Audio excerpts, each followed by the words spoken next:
శుభ్రంగా నీళ్లు పోసుకున్నాను. పొద్దున్నే పోసుకున్నాను. పొద్దున్నే పోసుకుని మాటలు మళ్ళీ పోసుకోరు.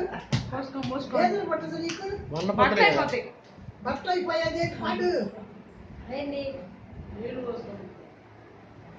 ఏంది ఏంది చేత అయింది వేసుకొని చూస్తున్నాడు.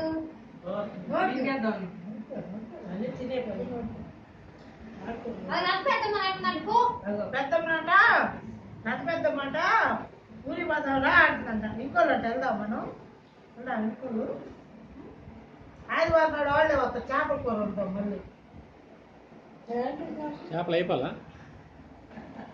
రోజు పడతాను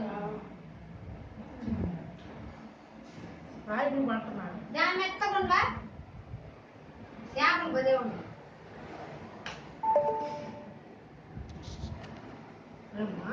ఏంటిరా చేతులు తీసుకున్నాం అంటే వద్దన్నాడు.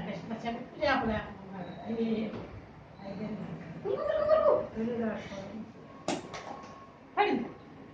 సీత ఏంటి చెప్కెళ్ళిందిరా మీ అమ్మ.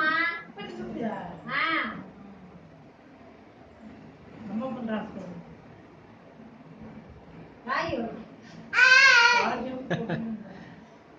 అది మీ ఇంట్లో ఉండదే. హాయ్. అది కూడా రాసుకోవట్లేదు. మా ఆయన రాయట్లేదు. నేను కొబ్బరి అయిపోయింది. దేవా మర్చిపోయాడు.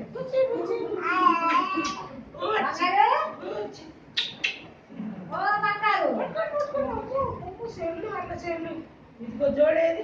జోడు పెట్టుకో. జోడు పెట్టుకో. మమ్మీ అంటిచ్చా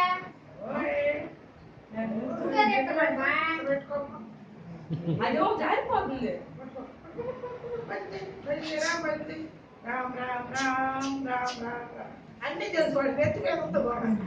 మరి ఏంటి ఊరుకుంటాడు. తోడు పెట్టి వస్తున్నా రామ్ రామ్ రామ్ రామ్ రామ్ రామ్ రామ్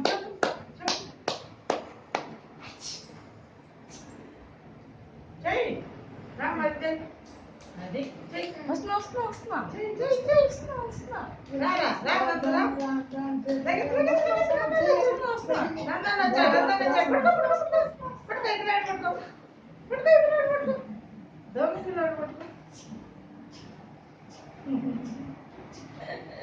తొమ్మిదింటికి పడుకుంటాడమ్మా. పైకి తీసుకెళ్ళాక ఎక్కువసేపు పడుకునేవాడు. ఇప్పుడేమో ఆయన తీసుకెళ్ళాక కాసేపు 10 నిమిషాలు పీపీఏనో ఆడతాడట. తర్వాత ఊరుకుంటాడు. నేను ఏదో కింద కూర్చుని తీసుకెళ్తాను. దాన్ని పైకి తీసుకెళ్తాను. తీసుకెళ్ళగా కాసేపు పట్టడానికి ఎదురు పోతాను. ఇక్కడ ఏ శబ్దం ఉండదు కదా. నేను వేసినప్పుడు మెరుపు తెలుసాడు. తల్లిపేస్తాను. నేను వెళ్తున్నానంటే చూస్తాడు. నా తల్లి సాధ్యంగానే పోతాడు. రైతు కూడా పాలు పోసి పెట్టాలి. నేను పడుకుంటాను. నేను పైన ఇల్లు కట్టినా కింద లేవు కదా.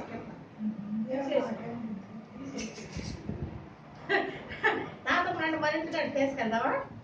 తాత తీసుకెళ్దావా? ఏమ్మా దావ తల్లి కూడా నెట్టి పడేస్తున్నాడు ఈ పిల్లోడు. నెట్టు పడేస్తాడు. గొడ్డ కొయ్య గొడ్డ పిల్లోడు. గొడ్డ పిల్లోడు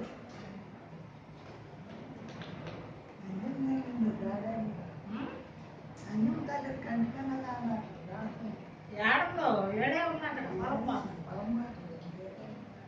పండుగ అన్నీ వచ్చినట్టు ఏమని చెప్పింది. ఇదే పట్టట్లేదు.